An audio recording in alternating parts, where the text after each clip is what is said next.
At Direct Service Overhead, we know how much trust you put in the individuals who have the privilege of working on the components of your home.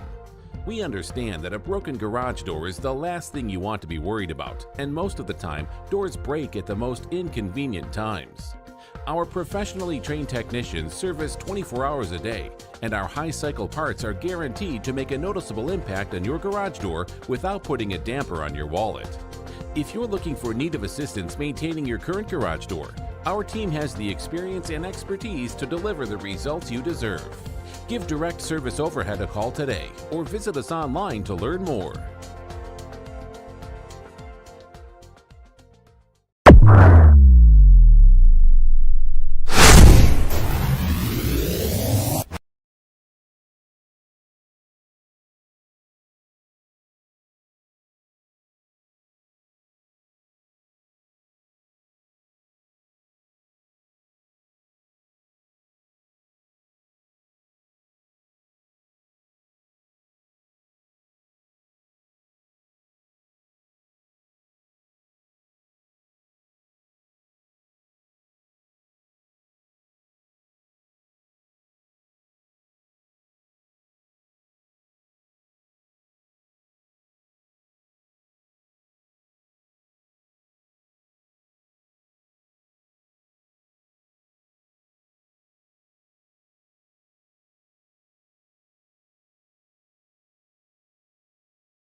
Eric Musselman might be the most intriguing name on this whole list.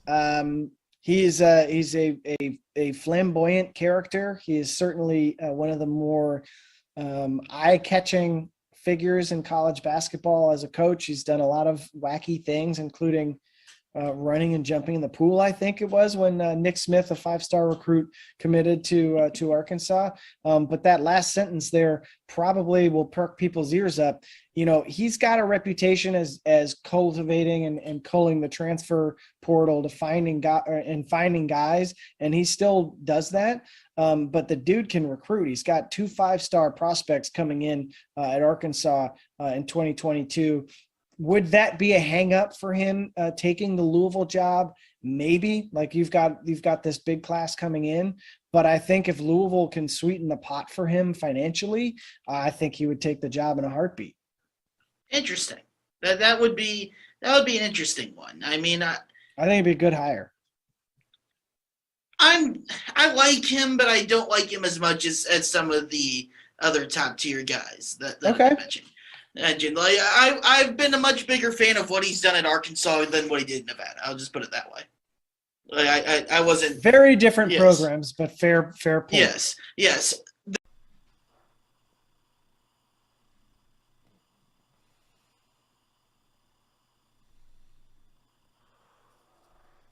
What the fuck?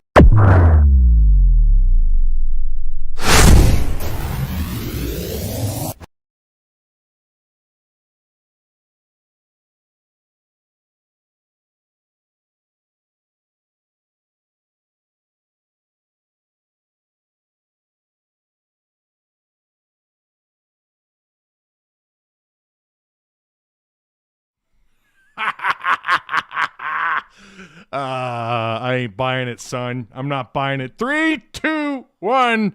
Yo! Welcome. one and only, to the one and only Pig Trail Network YouTube channel. I'm Ty Hudson. Hope you guys are doing well. I hope you're doing well. I am. Yeah, I'm wearing the Rams. Got the beanie. Got the jersey, the helmets. You can't really see them. They're back there. I'm all prepared for this weekend. I've got the Rams flippy floppies. I've got a Rams cup. I'll be drinking out of for the remainder of the weekend. What'd you guys think of that, huh? What'd you think of that? Hang on. Wait for it.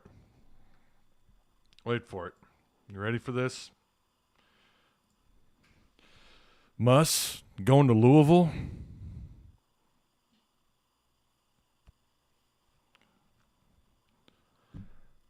I don't think so. Ha! You like that little NCIS? All right. Yeah. So that was that. ESPN also has an article on this. This isn't a couple of guys flapping their gums. Some little podcasts. You know, there's 1,000 podcasts for each team these days. This isn't one of those like fan-made podcasts. This is coming from a couple of different places, including ESPN. They believe that he could very well be a target for the Cardinals next year. Now, that podcast, obviously, it's Field of 68. I'll be honest, I've never heard of him. I guess is the Shooter, is he on this pod? Because I swear I saw these guys. I saw him in one of their videos. So, I mean, look, you want to talk about legitimacy? I don't know how much they have. He's on there. That's got to be something, right? So we'll get into that. We'll get into all that stuff. What ESPN had to say about it. There's so much to cover. Defensive line coach, maybe hired. I don't know. I think I forgot to put a question mark in the title of the video. We're gonna touch on that. I also found something really interesting. Discord kind of. I had already had this. I'd already had this laid out for the show today. If you weren't aware of this. In 2021, former Razorback / former Denver Broncos / Cleveland Browns running back, the man, the myth, the legend, Peyton Hillis, who thinks Hog fans don't care about him anymore. I don't know if you guys remember that drama that unfolded like a year ago or whatever. It's not true, Pepe. We love you, baby.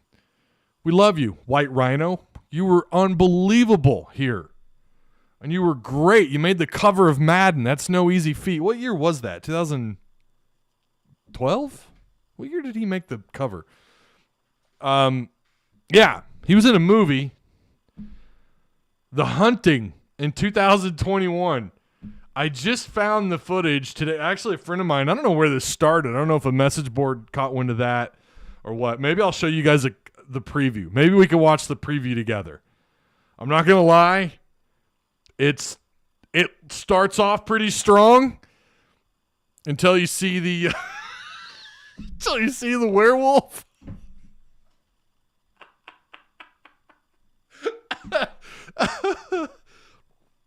So, do me a favor, like the stream, like the show, please do it. Do it for your boy Ty, and subscribe if you haven't already. Yeah, check out all the links provided for you down below in the description box. That includes a link to Patreon. Patreon members are now exclusive in our Discord. They have their own color and everything. Pretty cool. They have their own page. I've got ideas for that. We're again trying to, I've got pen to paper. It's just about execution right now. But I have some ideas for what I want to do with that page. But if you want to figure out how to do that, I know I've had people ask me, what the hell, how do I get onto your Patreon? Remember, it's a minimum of $4 a month, but there is a link provided for you down below in the description box, as there is as well on Discord. If you click on the left column, it's like the third, maybe the fourth page down on Discord to join the Patreon. So shout out to Direct Service Overhead, the garage door company. Need to repair or replace your garage door? Give these guys a call. They operate out of Northwest Arkansas and Central Arkansas. They're highly, highly recommended. I recommend them. I wouldn't take on anyone as a sponsor that wasn't, and they are. Travis Ford and the boys, they do good work. He's also in our Discord. This has been a week for Razorback fans. I'm telling you, it's been something else. And now our Discord's been going on about this sugarless Baja Blast. Oh, and it's got alcohol in it too, apparently. I was not aware of that. I thought it was just like a tall I didn't realize it was alcohol. I've never seen them in a can, so I thought that's maybe what that was. It's only ever at Taco Bell where it started, or it's in the gas station in like the 20-ounce bottle. I was not aware of this. They're making like a 40? I might have to try it. Zero sugar, though. What's that all about? That's not what makes Baja Blast good. But maybe the alcohol will help with that. I don't know. All right. Share the content if you guys would. If you're hating on my beanie, I don't care. I know someone asked me, are you now a Razorback Rams show? I don't talk about the Rams that much here. I just got to represent, and I feel like all the good luck stuff here, like I'm pushing it out onto social media, into the digital space. PayPal, Ty called him PayPay. Yeah, it's PayPay. Oh, PayPay. I don't have my glasses. Oh my God, I'm getting old, y'all. I'll be 39 in July, and that's so depressing. And I feel like I'm gonna have to start wearing these more and more often. I like to when I get something wrong. Someone not long ago corrected me in chat and said, "Ty, you don't have your glasses on." Reread my comment with your glasses. So let me just put these on. See how that works out. Those guys were talking Bruce Pearl going to Louisville too. Bruce Pearl and Nate Oates, the guy on the right. That's who he wants. He wants Nate Oates. Have you seen his buyout? It's one of the highest, I think, in college basketball. It's ridiculous. What's up, Ty? What's going on, Will? How you doing? Christian Holt, I got us beating West Virginia by 10. Yeah, I do want your scores. So feel free to throw them out there. I forgot to ask our Discord today, but yeah. I know we didn't go live this morning. We kind of had some stuff last night go down. We sadly had to put a beloved member of the family, our dog. We had to put him down last night. Pretty emotional night, pretty rough. But Bandit, who we've had since 2009, a little Jack Russell. I think I shared a picture, I think, in Discord, and I made a post on Facebook. It's pretty hard. We've had him since 2009. When we first bought this house, he was the next addition to the family. In fact, he was the first extended addition of our family before our kids came along. Of course, our kids grew up with him, knowing him, loving him. They don't know this house. They don't know this world without Bandit in it. And, of course, they took it pretty rough. So I kind of took the morning off, and the wife was home, and we just – actually, what we ended up doing today was putting our Christmas tree – finally took it down today. Finally. January 28th, man.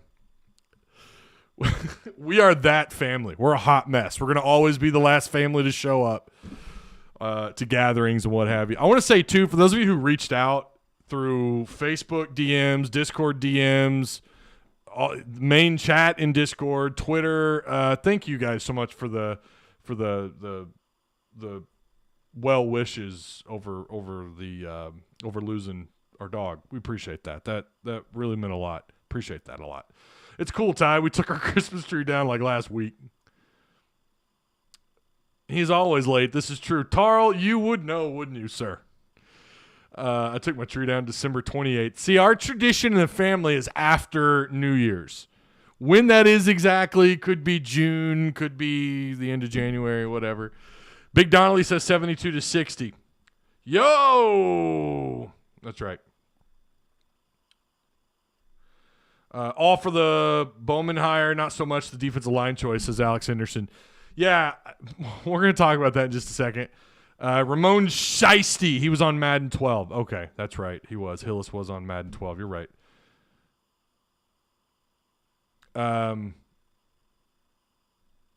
Boy, someone got their ooh, Kelly Marie's all over it. I don't know what you said, Michael Kopesky, but you may have gotten on her bad side. Love the beanie, Ty. Pretty sweet, bro. Thanks, Crazy. I'm glad you like it. I never put one up, says Crazy. Hogs by 90, says Chris. Nope, just joking. Hogs by 10 or 14. I think that's pretty good. I think that's a pretty good guess. That was the year I graduated. Good Lord, 2012? So that would have been 11, though, right? Because Madden's always, just like NCAA football, it was always like the final, like the year after. Because that's technically when college football ends, and that's technically when pro football's over with, right? So sorry, bro. Oh, I appreciate that, Fish. Thank you so much. West Virginia is on a 4-game losing streak. We make it 5. Defense and home court sprinkled with some J.D. Notae.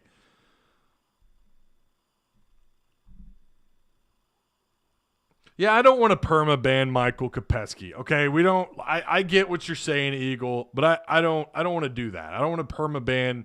It's got to be someone who spamming, nonsense and just kind of coming in. I don't want to perma-ban anybody for bad takes. I don't know what he said, though, to be fair. I don't know exactly what he said. Now, if he targeted something, I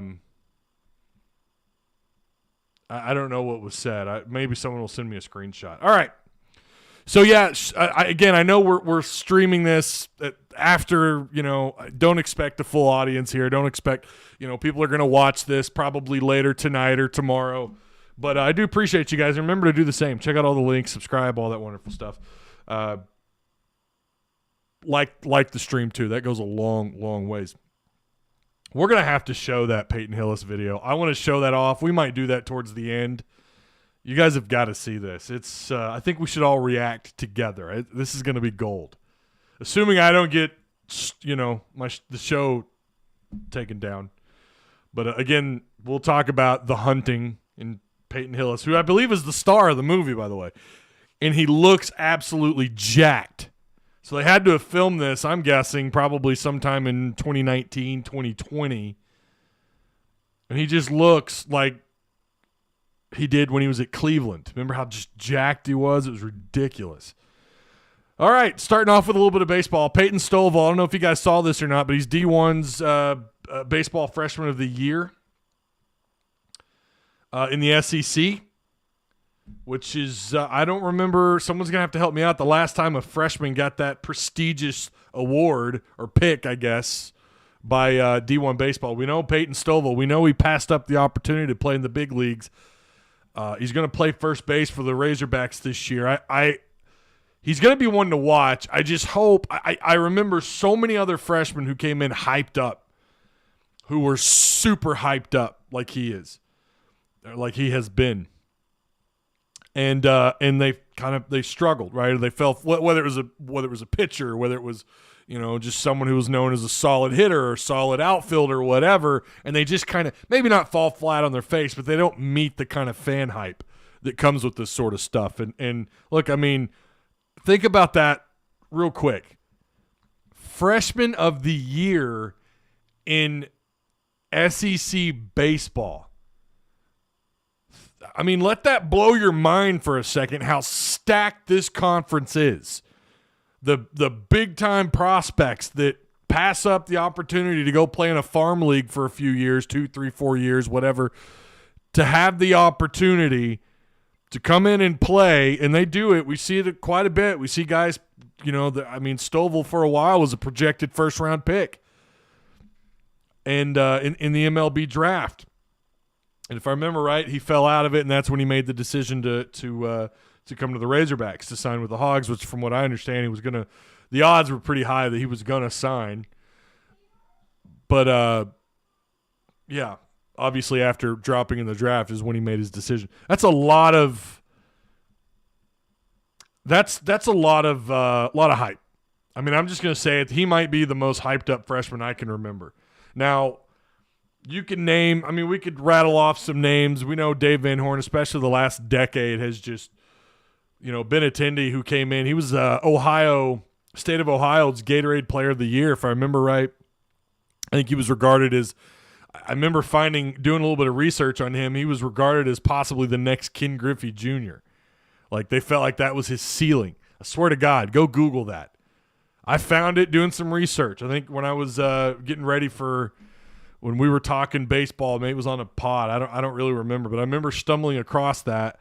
I mean, they were comparing this guy to the world, and if you remember, he kind of came in and it took him a little bit to gel. Is that the case with Peyton Stovall? I don't know, or Stovall. I've heard it pronounced Stovall, so I'm just going to keep saying Stovall. You guys know how I be, okay? Someone's going to come along, whatever. I'm going to do my thing, okay? You do your thing. I'll pronounce names my way. I guess there's only one way how the player wants their name pronounced, but I've heard it pronounced Stovall, okay? So we're sticking with that. Really, really, really hyped up. There's no doubt about that. So, of course, he's going to have a lot of excitement. Fishman with the $5 donut or the $5 super chat.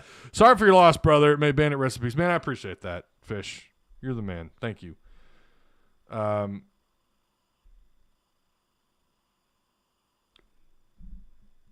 Hogs will beat Auburn. Boy, you're a ways out, Charles. Let's get through West Virginia first. Paulette.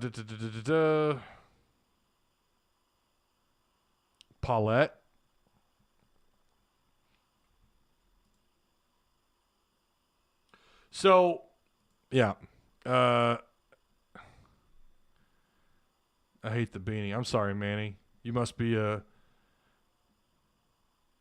Are you a 49er fan? Because if so, I don't care. Country Boy with the $1.99 super chat says, "What about Sam Pittman making his first bad hire?" Yeah, Country. We're gonna, like I said, we're gonna get there. I know you're looking for clout from the chat. I get it, but just hang on. Hogs by 70-69 in 3 overtimes. Sean Alexander, who I don't think you're being serious with that pick. But then again, we had one person pick Arkansas in overtime not that long ago. So maybe you're on to something. I don't know. Arkansas is going to take on a feisty West Virginia Mountaineer basketball team, but yeah, I don't think they're very good. I mean, if you're being real, I don't think they're a very good team. Not saying that Arkansas is going to roll them over. They're kind of backed up into a corner. So, yeah. D1 baseball picked the Razorbacks obviously to lead the SEC. Not surprising considering they have them number 2 behind the Texas Longhorns in their preseason top 25. So that's not exactly shocking, but some great positivity from D1 baseball. Good for them. Good for them. Trying to find. Yeah. Should have hired early. I think West Virginia would be a lot closer, like 70-68. Arkansas, they like to turn up the pressure. They do, and that is something I watched. I actually watched knowing that Arkansas was going to play them. I watched them a little bit early on in the year. They do like to press. You're not wrong about that. Shots are just not falling for them. It's just where they're at right now. I'm going to see Jay Will get a triple-double, damn it. Triple-double. I'm good with another double-double. Triple-double would be fantastic. I just don't know. But with considering the way he shares the ball, the rebounds, it's not completely out of the picture for him. The DC coordinator left for the NFL might help with Rouser. Good enough for – I don't know what you're talking about. Rouser's issue is not anything to do with – I'm not sure what you're getting at, Michael. Rouser's issue is not – Rouser's issue is off-the-field stuff. It's been unconfirmed, but this isn't – as far as I know, this is not a situation that he doesn't want to come to Arkansas. Now, maybe that changes. I don't know. D coordinator for Michigan. Yeah, but Michael – listen, I don't know where you're – like, he's not favoring Michigan. I don't know if I'm maybe missing what you're getting at here, but if he goes to Michigan, it's going to be because Arkansas maybe backs off. I'm telling you, there's some stuff going on here that you're not real clear on. If he does choose Michigan, that's going to be because Arkansas's backed off. And I don't know that they are yet. I don't know. We're going to have to wait. We've got – good grief. Next week, we're going to find out what's – we might know a little bit more, but I don't see him signing anywhere. I don't know why he's tagging me. I don't know either. No, he mostly recruited JUCO players. Jay Will steals the basketball well for Big Guy. He does. He plays great defense. He's just a high IQ Just a high IQ player, man. I mean, it seems like he's always a step ahead of an entire team. I mean, you got to like him. 78-66, Arkansas over West Virginia. This is Country Boy. Yeah. Deke Adams is the rumored next defensive line coach at the University of Arkansas, replacing Jamal Ashley, who was fired recently. The news coming from 247's Brandon Marcello. Fans' reaction so far, pretty damn negative, I would say. If you go down the rabbit hole long enough, if you look around, I see what people are upset about. I think he's had not really known for a great recruiter, not someone who brings in loads of talent, not someone that, I mean, if you listen to this SC fans, they give him a lot of blame for stuff. What I see in this possibly is just someone who's extremely experienced.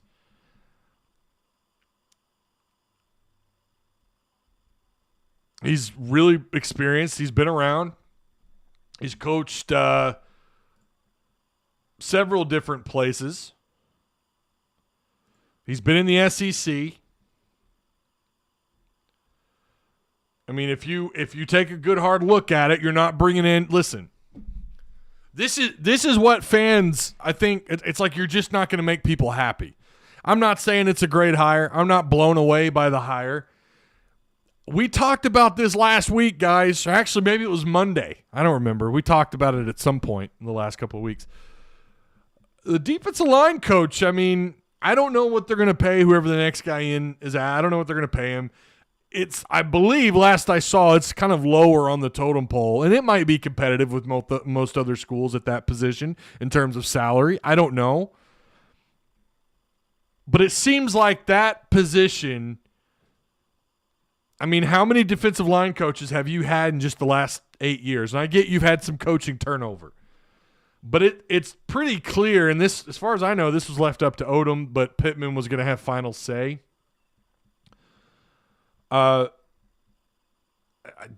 People feel like he's dropped the ball on this hire, and yet we're talking about the guy that he hired at the DB spot, your DB position coach, and you feel like, okay, he did a pretty good job there. Michael Schur was his guy, right? I mean, that was directly Odom's guy. Straight from Mizzou, and I think he worked out pretty well. I'm not blown away by the hire. I'm not going to say it's a great hire because I don't know. I mean, Odom is paid a lot of money, and I feel like he has a pretty good understanding and a good feel for who he's bringing in and whether or not that individual matches what they're trying to do on defense. Maybe he's ran plenty of three-front schemes. Maybe he has developed quite a few more players than we realize. I'm not entirely sure. When you look at his history, he has kind of been around a little bit. He's a native of Meridian, Mississippi. He spent the 2019 season as the defensive line coach at Mississippi State. Prior to Mississippi State, Adams served a couple of seasons as the defensive line coach at North Carolina. He's got he's coached for 20 years. I've read where he played a pretty large role in developing 6 NFL draft selections since 2013. That was a screenshot someone had sent to me. He worked under Larry Fedora, right?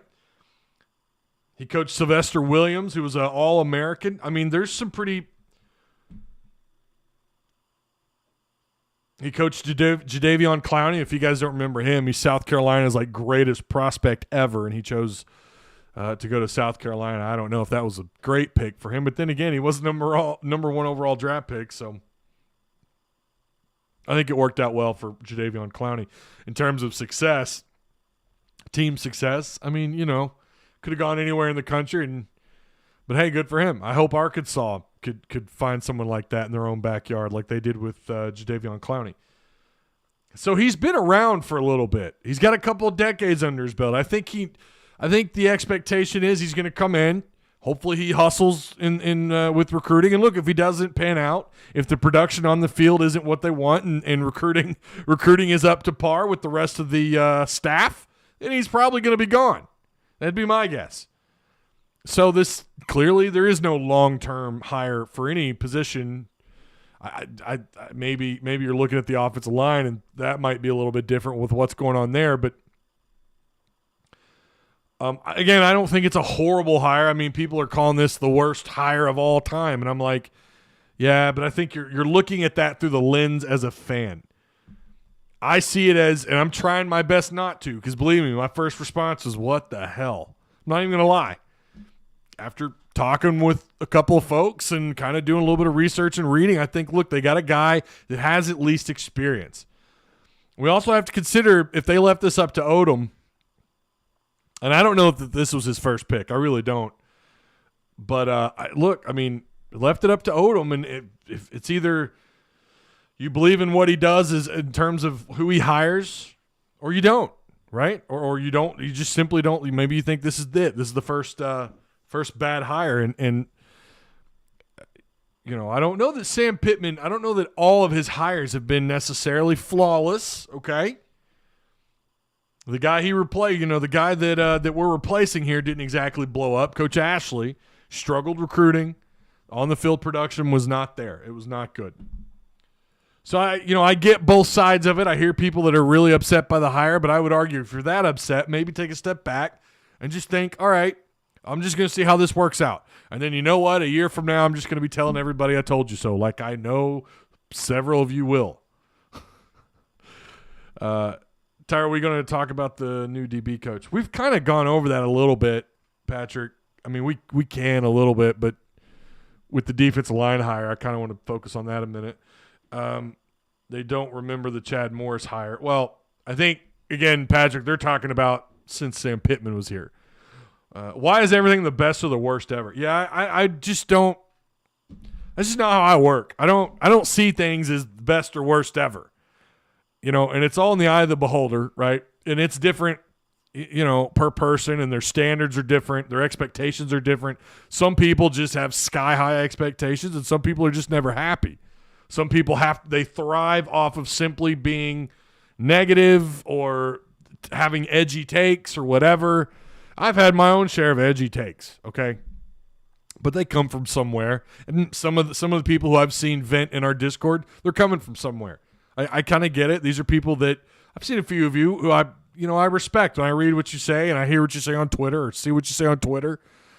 Keeping an eye on people in Discord. There's some people who just kind of belong in the category of they overreact a lot, and it's not really. And then you have people that are like, no, this is kind of all right. They've got a little bit of weight, For me, I'm sure there's plenty of people who don't like what I say and disagree and whatever. Did you hear anything about a coach raising hell in local establishment before defensive line coach? Yeah, I know what you're getting at, JR, and I've only seen that as a rumor. I'm not buying into it just yet. It's just, it's like the don't get me wrong. I get Sam Pittman's Brett Bielema's reputation as being someone who would partake. Some of the stuff that was out there was complete bullshit. I'll tell you right now. Someone mentioned a business that I have been inside of and mentioned that he went in and was drunk and all this. This was like 3 years ago. And I remember I was in there and I talked to them about it and they were like, that's the most made up shit I've ever heard in my life. There's just so much stuff out there. It's why I've learned the last 7 or 8 years just to take everything you hear with a grain of salt. What did we have a bot in our chat. Is that what that is? Sam Pittman was a quote unquote an old dude, not an up and comer. I'm assuming that's targeted at somebody in chat. Smash the like button, says John. That's right. Hit the like button. Do me a favor. It's 2022. There's no loyalty anymore. It's about money and opportunity. That's it. Is there something wrong with that? I don't understand. Yeah, you would like some loyalty. I hear you, but everyone, my God, who doesn't want to pay their bills and have better opportunities, Michael? I don't understand that take either. And Sam Pittman would have cost nearly $1 million as a position coach. He would have. I mean, he's a great. Well, I don't know, but he would have been expensive. There's no doubt about that. Kelly Marie says, "I'm not upset. I just think it's weird. Why would you go away from what's working? Kennedy Smith, Shearer, all great and up and coming coaches. They have a great eye for solid new guys. I mean, I don't know. Look, all of the criticisms of him right now are only for right now, right? Until the season unfolds and you're still sucking as a defensive line in terms of production. The minute you get a big-time commit on the defensive line, the minute, you get a 4-star, the minute, like, all that will start to melt away. Not saying that what Kelly is saying, just what I've read around social media, people kind of having that same reaction. It'll all kind of go away once he has a big-time commit. And I would argue, like, all right, cool, he can recruit, but what do you get on the field? That's really where and it starts with recruiting. I get it. That is the lifeblood of college football. Any casual college athletics fan will tell you that. But I think that it's really about the production on the field. And Sam Pittman, it seems like while that's great, he wants to favor recruiting and how well they recruit, how well they hustle out on the out and about when recruiting these high school players. And I get that, but sometimes I feel like when you do that, you're also not giving a coach an opportunity to develop the talent that's on the field, to develop the talent that's on the roster. But was that the issue with Ashley and some of these guys who haven't been around very long? You look at what happened at the linebacker position or the linebacker coaching position, and not that Sure didn't do a great job. I mean, he really did. But when you look at his recruiting, now I look at the portal, it's like, okay, the portal, he did well, right? But that didn't happen until afterwards. When you look at the position in terms of recruiting, I really think in his 1 year, and this is what I'm saying, it's kind of what I'm getting back to in terms of getting these guys an opportunity. Why weren't the same standards applied to him as the guy whose job he took before, who also only had 1 year to recruit? That's odd. That's what's odd to me, right? How do we know? And maybe the idea was for Sure to be the guy all along. And I think that probably was the case, especially with Barry Odom. But they didn't recruit great. Like, yeah, I like Manny Powell. I like Crook. I like the kid they're getting out of Shiloh. All three of those guys are going to be here for spring camp, which is huge. But these aren't guys that are blowing you away in terms of recruiting, in terms of what's on paper. Sam Pittman cares about what's on paper, and if you don't think so, again, take a look at the staff and what he's done with them. Guys are out. I do think Jackson Player played a big role on that. You just got to see what he can do with the recruiting and get results on the field. That's what I'm saying, Timothy. I would really like to see. I'd really like to see some of these guys, even though they might struggle at recruiting. Listen, you've had plenty of position coaches who've struggled at recruiting here, but developed great talent or developed those players into great talent. And I don't know. Pitt firing people like Trump. Country Boy says, well, on a good note, if you don't go to Missouri State game next year with the wig on and a neck brace, are you really even a fan? Tarl says, having a position coach that can walk in and be like, I've had the number 1 overall pick and gotten all these guys in the NFL should be a great help in recruiting. Yeah, I mean, I agree with that. That's part of what kind of changes your mind, or my mind anyways. He's going to be able to walk into a recruit's house and be like, yeah, you ever heard of Jadeveon Clowney? Okay, he hasn't been elite in the NFL. He's been injured. I do think he was overhyped. Me personally, of course, he wouldn't say that while on a visit, but him just being like, yeah, yeah, that's me, Jadeveon Clowney. He may not get all the respect there. He may not deserve all the respect there, but he's going to be able to say that. Listen, I went out and I did that. I developed him into what he is. Maybe he doesn't deserve that credit. Since we don't have no defensive line in this class, he can make a good impression now in the portal in the 2023 class. I agree.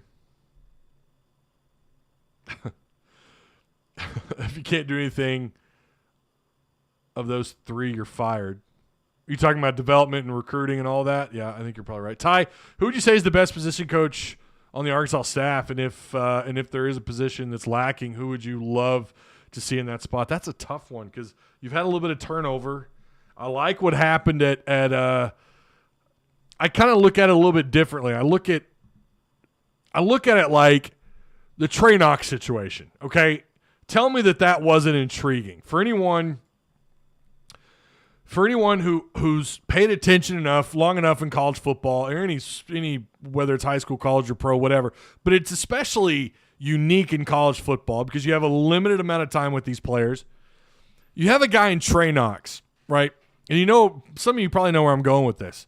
You have a guy in Trey Knox, big-time 4-star wide receiver out of high school, coming out of Tennessee, comes in his freshman year, does really well. He looks like the receiver of the future, although we were kind of waiting on Burks. We were waiting on some of these other receivers, the guys that were there at the time and the guys coming in and what have you. You had a lot. If you remember the first two recruiting cycles were ridiculous with receiver talent. Trey Knox comes in first year. He's great. Makes 50-50 jump balls. It's like he just had an unfair advantage. And decent route runner, as far as I understood it, from people who know better than I do. Decent freshman route runner. Not great. Obviously had a lot of room to work with, but he's a true freshman. He was 18 years old. Sophomore year, he kind of disappears. His junior year, he moves, 4 or 5 games into the season to the tight end spot. And my first reaction is he's going to see the field maybe, but he's not going to do anything there. And then he ends up being a pretty decent check down target for KJ Jefferson to throw to. Has a pretty good catch radius. He should. He's got arms that could reach wall to wall in my room. I mean, he's a long body, 6'5", 6'5 and a half, good size, not a lightweight. And he just started to, I don't want to say flourish, but think about that as a tight end coach, Dow Loggins, who hasn't been here very long. He definitely, and as I understood it, played a big role into developing him at the tight end spot. A big role. They started working him in with rotations with the tight ends. I think it was their bye week, if I remember right, when he was starting to see more and more opportunities, more reps there, doing the drills, working with the tight ends. And he fit like a glove in the passing game. Now, yeah, blocking, he's got a ways to go. There's no doubt. There's receiver and tight end. Those are such huge, different types of positions. Huge. You can't just move any wide receiver to that position and expect them to flourish. It's just not going to happen. Maybe in high school, right? You get a guy that's got a little bit of meat on his bones and maybe can kind of block. But it still takes time. So I look at Loggins and I think, damn, he actually did a pretty good job. And then you look at Blake Kern as the year went on. Kern got better. You can't blame him for the Henry situation. Henry's just not panned out. He struggles, he can't stay healthy. That's been an issue. I really like Dow Loggins at tight end. And it's not even a position. Like, this guy was an OC in the NFL for like 3 different jobs. That's his background. And here he is coaching tight ends. And then you look at his recruiting. 3 4-stars. You've got right now the best tight end recruiting class in the country, and it's going to be hard to beat Arkansas out for that role this year. Do they all stay committed? I have no idea. As I understand it, they all 3 love Arkansas, but you hear that a lot. Dow Loggins would probably be my guy. I thought the job Cody Kennedy did with the offensive line, I mean, yeah, pass pro they struggled at times. Don't get me wrong about what was going on with Dalton Wagner at right tackle. The usage of Ty Clary was a little weird. Tykees Crawford, I kind of thought, well, what are they going to do with him? Did he get beat out at right tackles, the backup by a 14th year senior in Ty Clary? That's understandable. But I as the year kind of panned out, they're trying to find the guy that fits right within the offensive line, and they meshed out to be a pretty damn good. You don't amount to the kind of rushing attack without a solid offensive line. It starts and ends right there on the line of scrimmage, especially in this conference. I think you guys know that. And they just crushed it this year. Cody Kennedy is in that category. You got me on one of those topics I'm just going to go off on. That's why I said I don't know if I want to.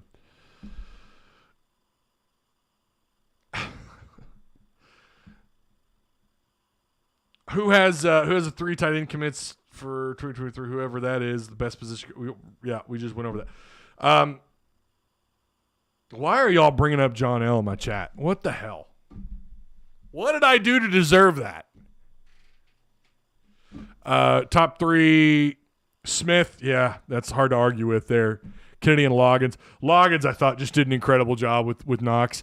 Does he go beyond that? Can he build off that career or that season that he had? Talking about Knox. How do you replace Blake Kern? God, that's going to be tough. It's tight end position is going to be, how do they handle the Rodgers move? Do they keep him at tight end? They took on a walk-on quarterback, as I figured they would. They had to. I said if you don't get him in the portal, you got to get him somewhere, and they're going to do just that. They got him out, walk on, a guy with plenty of experience. So now do they keep Rodgers at tight end, and what kind of happens there? Smile, Ty. Not when you guys talking about John L. I don't know what I did to deserve that. Hudson won't even be starting. I don't want that Reggie Herring defense back.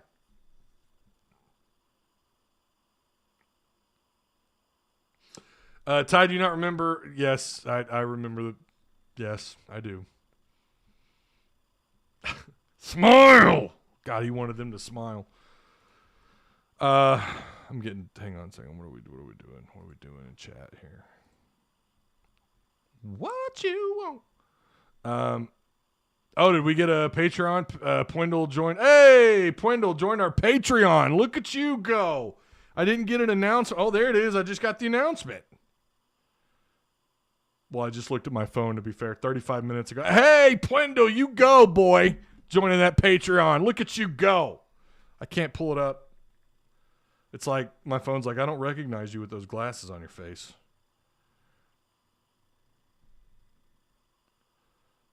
See, and then you got to refresh the app. That's so stupid. You got to close it out. Patrick Wendell, there he is. $4 a month. We're up to 33 Patreon supporters. That is incredible. Thank you so much, man. I do appreciate that. Kennedy has a Chambly. I don't care. I'm going to say how I want to say it. And Harris, I call them the Twin Towers. Ooh. Next, y'all going to bring up Reggie Fish. Oh, God. You're killing me with this. Glad to join. Appreciate that, man. I just realized that's who you are. Patrick Wendell is I get it now. You're Pwendell. Duh. That makes sense. Yeah, I appreciate it, man. If you guys would join Patreon, it's a minimum of $4 a month. I do appreciate it. You guys are awesome. So, again, going back to the hire, to the defensive line coach, I'm not going to judge the guy yet. I'm just not. Look, I want to see results. That's what I want to see. If you look at his last season at FIU, I think it was, if I'm not mistaken, right? Wasn't that where he was at? It was not very good production, but it's always hard, really hard, to judge someone when they're not. We don't know what was going on. Could have been some injuries. Correct me if I'm wrong. He was at FIU last year, right? Someone tried to tell Fish was an All-American caliber guy. Must have been his dad. Oof. Sorry, I'm late. Hope I didn't miss anything. Edward Hatcher, how you doing, my man? On Discord, for those of you who are not aware, again, you can you can be a member of the Patreon. You can get your green name. It's pretty sweet. Farrell Hogman, G-Reg, J. Haas, John Pig, Suey, Sir Blue Eyes, sorry, Will W, Yudwa, now Pwendell, Mike Eagle, he knows who he is, Ed Hatcher. Those are our Patreon Discord members. So if you don't already, if you're a Patreon member, all you got to do is link your Discord. If you're in our Discord and you're a Patreon member, just link your Discord to your Patreon and you'll get you'll get access to our Patreon members page again, it's under construction. I've got some ideas, some things I want to drop there. Ryan Mallett. Yeah, he quarterback coach. What high school? Timothy Henderson, you heard about the DB coach hire, a guy from Marshall. Yep. I like the hire. He's a hustler. He's hustling, I should say. Still haven't linked mine. Yeah, you need to do it, man. It's pretty cool, Anthony. It is pretty sweet. Moving on. Baby, I got it. Eric Musselman name has been dropped for the next coach at Louisville to replace the recently terminated Chris Mack. ESPN. This is, again, not just these two fellas on this podcast. I'm sorry, there's a million podcasts. I've never even heard of that pod. I apologize. I'm sure they're like, we've never heard of you, and that's fair. Jeff Borzello seems to think Muss is among some other SEC coaches that could take the spot. And I mean, they name drop every good coach in the SEC. I mean, it's kind of crazy. Now, it is an ESPN Plus. Since we have a Hulu subscription or something, we have access to ESPN Plus. But I'll just get to the gist of it. Job description, although not one of the classic blue bloods, Louisville is a top 10 job nationally. The Cardinals have everything needed to be consistently successful. Plenty of resources, top-tier facilities, which they do. I've heard their facilities are really nice. An energetic and engaged fan base. And history. They've won 3 national championships, although the 2013 title was vacated. And has been to 10 Final Fours. The 2012 and 2013 appearances were vacated. Oh, yeah, you were great, except for when you weren't, because you weren't cheating. But when you were great, you were cheating your asses off, like Miami. Are you the Miami of football or basketball, I should say? No, I don't think so. They have really good history. Louisville's got good history. There are some drawbacks, of course. The lack of an athletic director and president means the next coach's boss could change weeks or months after being hired. There's still an NCAA cloud hanging over the program, with the independent accountability resolution process yet to rule on the alleged rules violations under Rick Pitino or Mack. From a recruiting perspective, the region isn't really an ACC hotbed, and Kentucky is still king of the state. But weighing all the positives and negatives, it's still a historically successful program with the money and facilities to be a national factor every season. And outside of Duke and North Carolina, it's the best job in the ACC. Who might be interested? This is who might be interested. This isn't who might be interesting. They believe these are coaches that might be interested. Potential candidates: Mike Cronin at UCLA. Maybe. I could see that. Bruce Pearl at Auburn. No, I don't see that. Then again, I don't know. Chris Holtman of Ohio State. Nate Oates at Alabama with a massive, massive buyout. It's like almost $13 million. Good luck with that.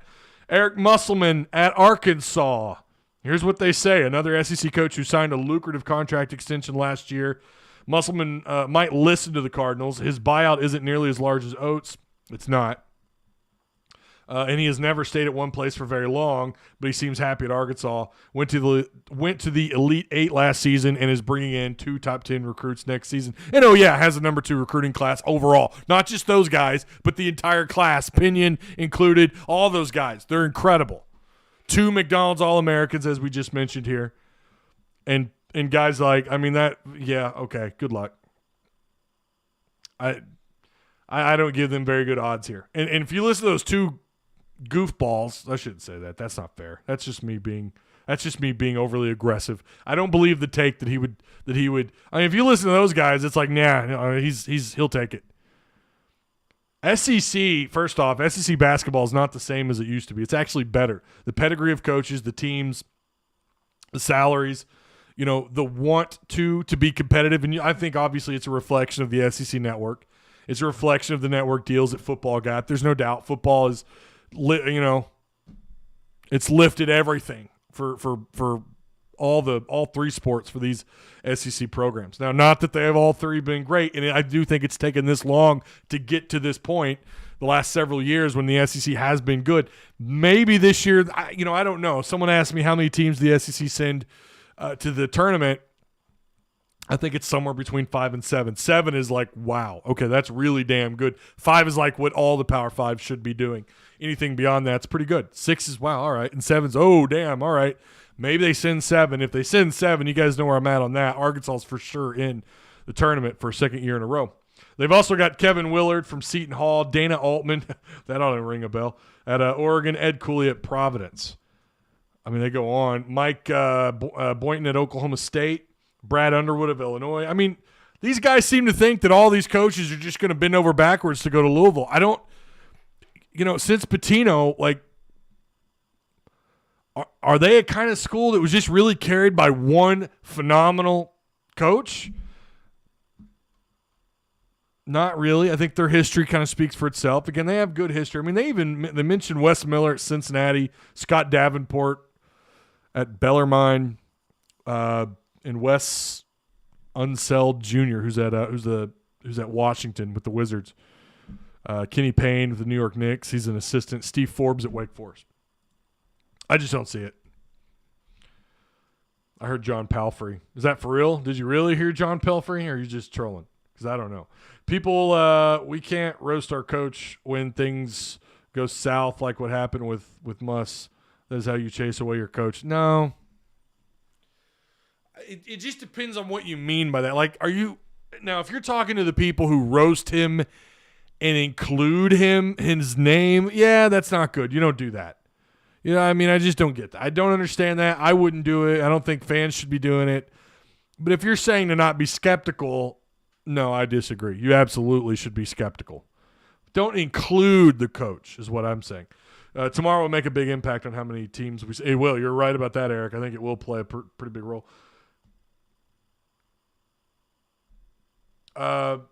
Miami fans were brutal, saying we just did it to raise – oh, are you talking about the OC stuff? Yeah. I mean, I hear what Patrick's saying. You don't want to be you don't want to go over the top, right?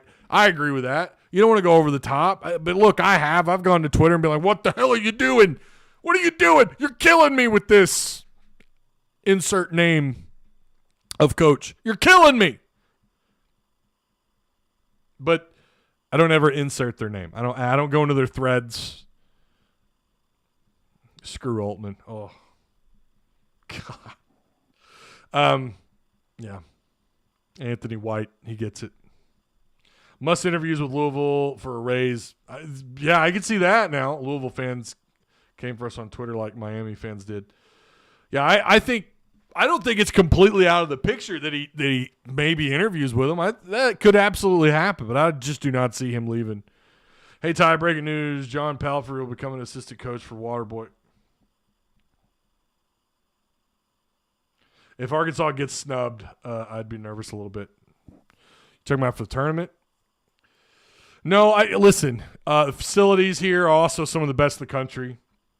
I don't know how to compare them to Louisville's because I've not been around their campus ever. But as I understand it, for basketball, you talk about that practice facility, the court that Mike Anderson, thanks to Mike Anderson, you got, the dedication to the sport, to basketball, to where he's gotten them, coming off an Elite Eight, coming into a class that, I mean, you're talking about one of the best classes you've ever signed at Arkansas. Musselman's aware of that. He knows the kind of talent. I guess the question at that point would be, if he were to take that job, what's the likelihood that you get like Nick Smith or any of those guys to follow you to Louisville? Nick Smith does have some pride in Arkansas basketball. I think it would be a tough decision. But I don't see him like Louisville fans pretending like it. I'm not saying they have. I've not read anywhere where Louisville fans have said this. But if you watch that what I showed you guys at the beginning, the way they talk about it, it's like, oh yeah, of course he would consider Louisville. I mean, duh. Of course he would come here.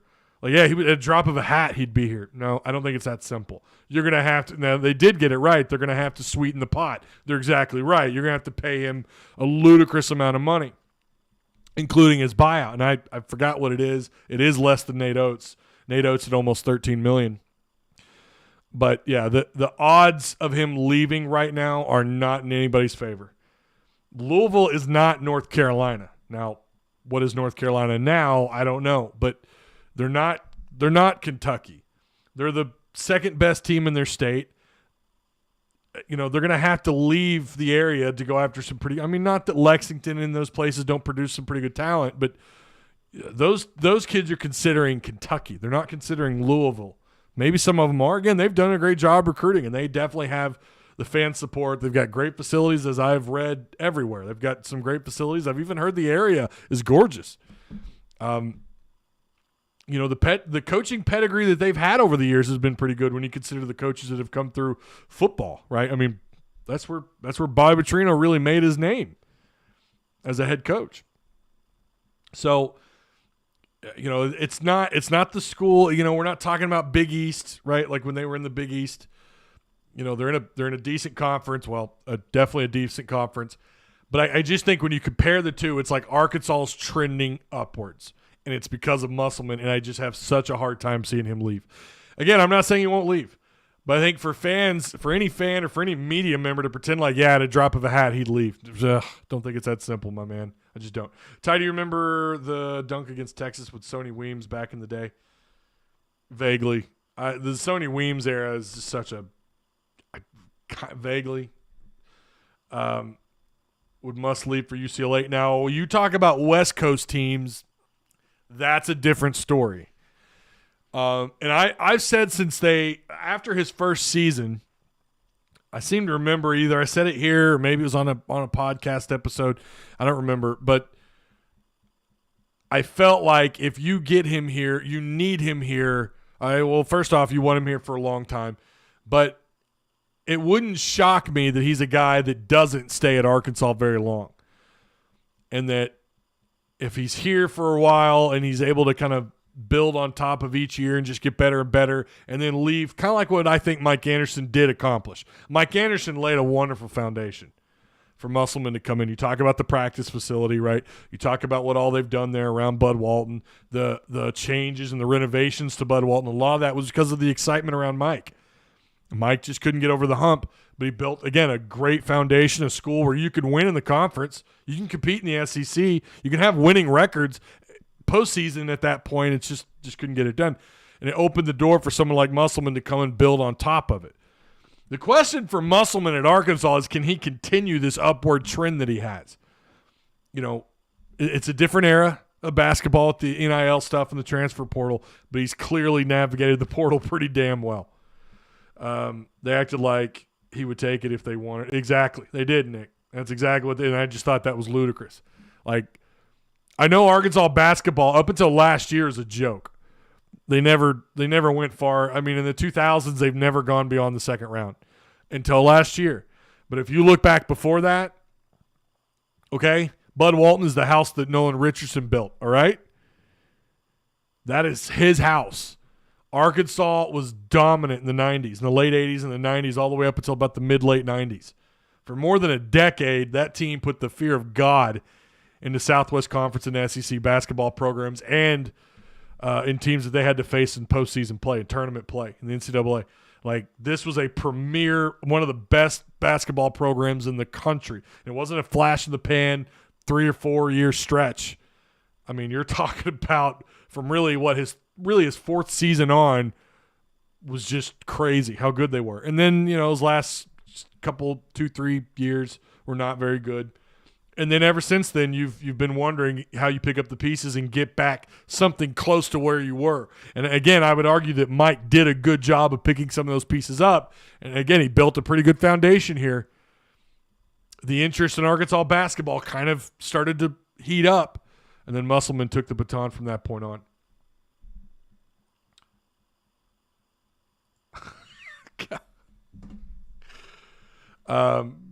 California's a communist hellhole. I mean, you say that, but a coach isn't going to look at it like that. To him, it's basketball's another sport out there, out west. I mean, it just is. Now, their schools may not, we're talking about the schools east of the Mississippi that have dominated college basketball outside of a few good, Oklahoma and Texas years, but you talk about basketball being dominant east of the Mississippi, but out west, it's still treated like another sport. Like high school baseball out there is a big deal. College baseball, even though there's no SEC, is a big deal out there. Football is all about the South, right? We like, that's our thing. College football. Out west, it's definitely basketball. That's his neck of the woods, right? He's not going to look at it as what the hell's going on in California. By the way, you couldn't pay me to live in California. I'll stay for like a week. I'd love to stay on the beach. I'd love to stay in sunny Southern California, or even go up north, where I've heard it's actually also a beautiful part of the state, but wouldn't stay there for very long. They can keep please don't, as people are exiting California, please don't California the rest of the country. Please, God. You can get a lot more house for your money in Arkansas than you can in LA. That is exactly right. For now, it's inflation, y'all. It's just crazy. $2.70 for a large candy bar now. It's Kelly Marie. I caught myself watching a lot of St. John's the other day. Wound up wanting them to win by the end. California is more of a pro market. It is. It certainly is, but it's still like that is his background, and they do care a lot about college basketball out there. But it is definitely more of a pro. I agree with that. West Coast college teams can even fill their stadiums. SEC is a different animal. Yeah, but Eric, that's only happened recently though in the SEC. UCLA still does a pretty good job of filling up their arena. Did you see Brett Bielema introduce the new offensive? Yeah, I did, John. Barry Lunny. Good for him. All right, what does Arkansas got to do to get by West Virginia? What do you guys think? I want your scores. If you haven't already shared them, feel free. Share your scores. I'm going to be real with you. I think Arkansas runs them out of the arena. I like looking them up, watching a little bit. Like, they are scrappy, right? They could play with a bigger lineup if they choose.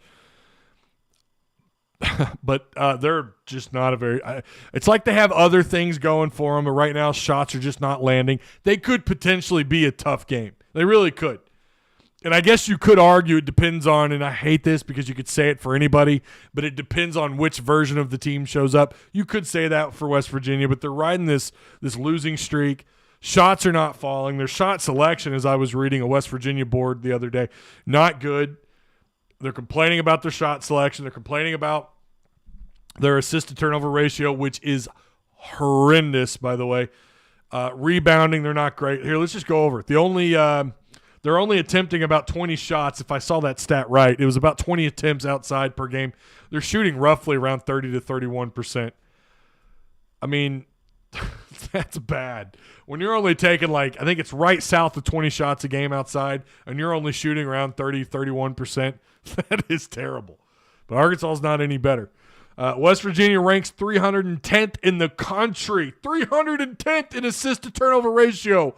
By comparison, the Hogs rank 90th. 90th. And we complain about Arkansas's assist-to-turnover ratio. Also one of the worst rebounding teams in the country, ranking about 275th overall. They're -2 in that margin alone.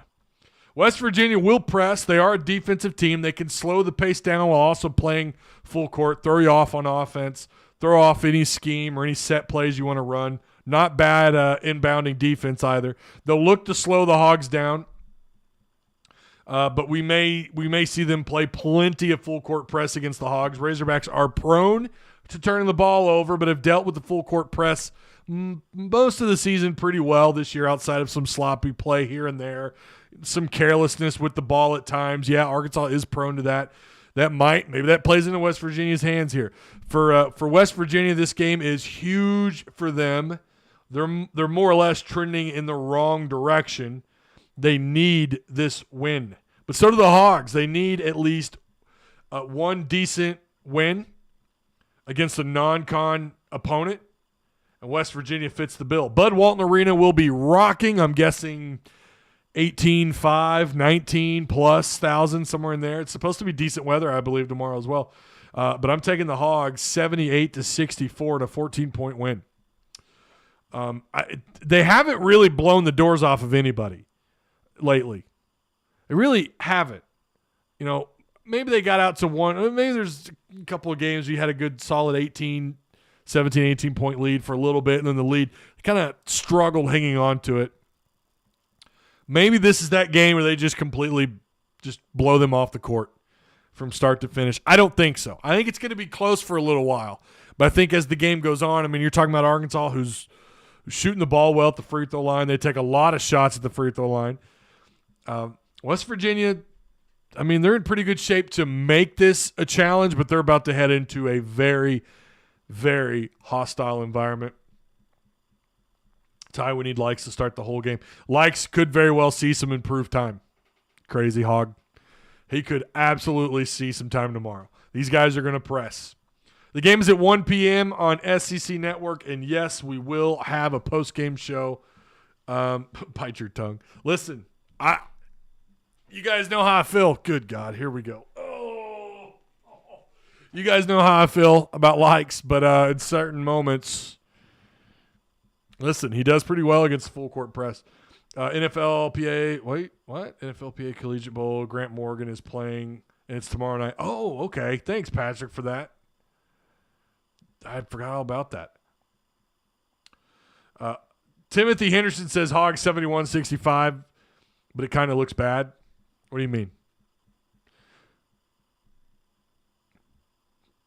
How about them Ladybacks beating LSU? Yeah, they beat the doors off of them.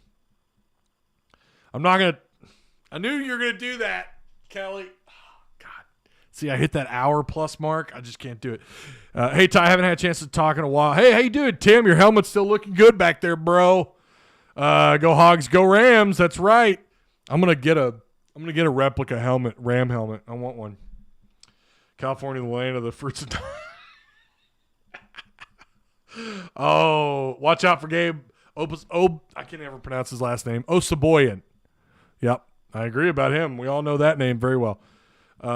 People's image of California is quite different from the reality of what it is today. There's a reason for the mass exodus. Oh, I agree. 110%. Gabe O shot for 17 points the other night. Yeah, if you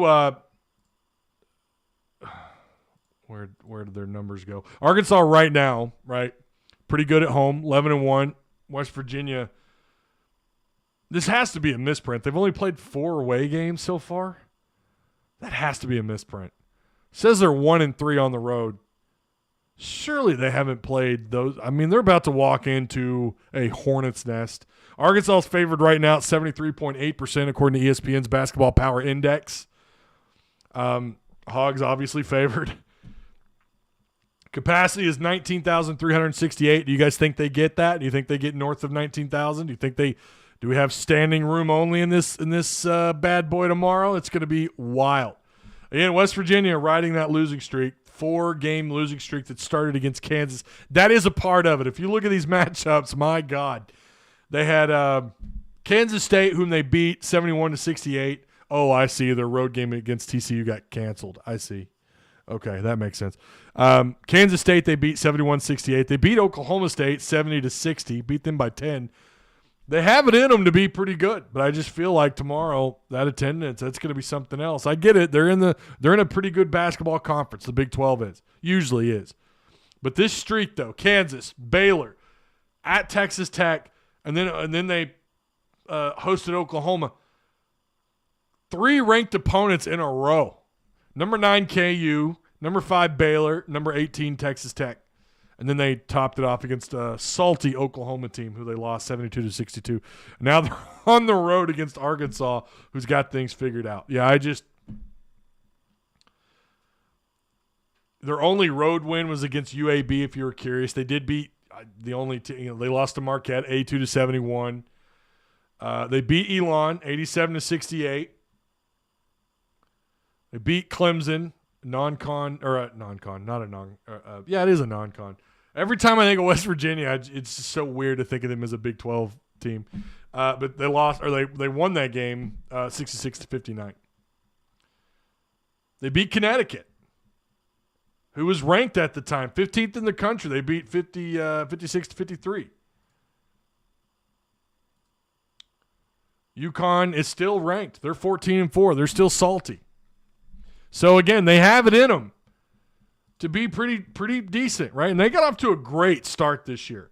They started off 3-1, 4, 5, 6, 7, 8, 9, 10, 11-1. Then they lost to Texas on the road. They got beat pretty good there, 74-59. They're supposed to play at TCU the next game, and that game was postponed. Then they won their next 2 games. They felt all was right in the world. We're getting back to it. We've won a couple of good conference games, and then they went on this brutal stretch. And then what's crazy is after they're done here, they're going to go back on the road and play Baylor, at Baylor, who's currently ranked 4th, Texas Tech at home, who's currently ranked 13th. And then that's at home. And then they're back at home. Iowa State is also at home, who's 23rd. And then they're on the road against Oklahoma State and Kansas State. I'm telling you, man, the Big 12 ain't kidding around. Like, that's a good basketball conference. Holy crap. It's not going to be a blowout, says Timothy. You're talking about Arkansas, West Virginia? I think it is. I think it's going to be maybe not a blowout, but like probably going to lose. I think Arkansas probably wins this 12 points, 10, 12 points, somewhere in there.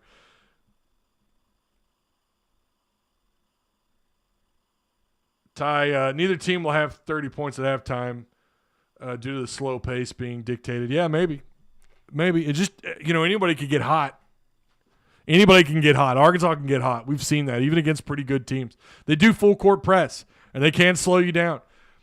Trying to run any sets or schemes or whatever, they can slow you down. They're full court press. They can force turnovers. But Arkansas's played against better teams that are better defensive teams. I think of LSU, who might be the best defensive team in college basketball. Arkansas, even though it wasn't a high-scoring game, they still won that game. And that's a team that's way better than West Virginia. And here you have West Virginia riding a losing streak at Fayetteville in Bud Walton. It's going to be packed. Now, Arkansas can go cold. We've seen them do that in Bud Walton. What's going to matter is limiting turnovers, right? And then shot selection.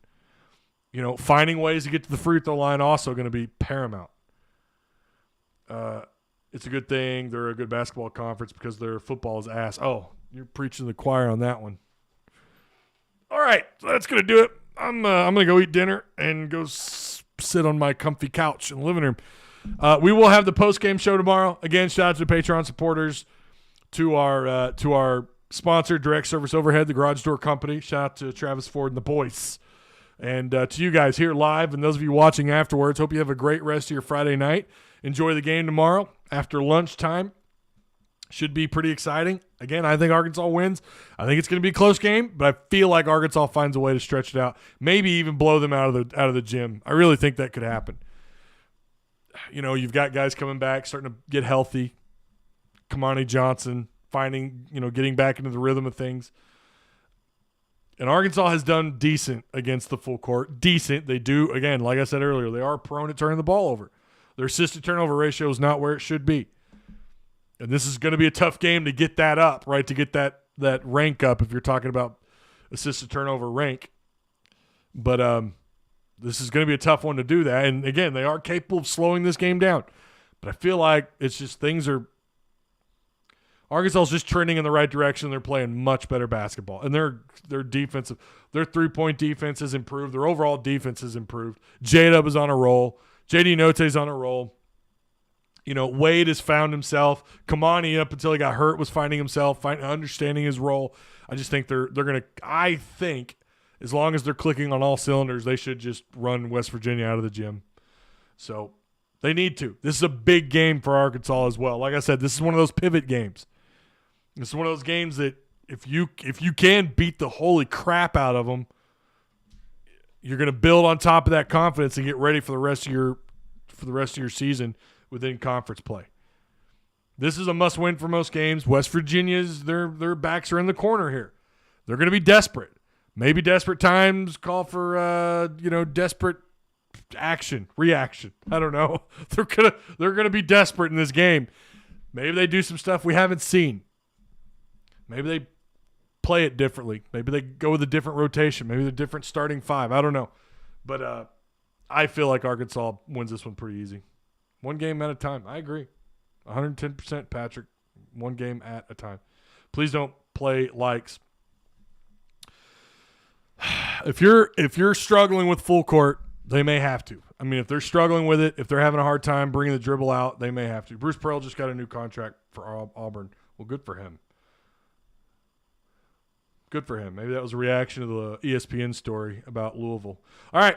I will see you guys tomorrow after the game. Woo Pig, go Hogs. Enjoy. I'll see you then.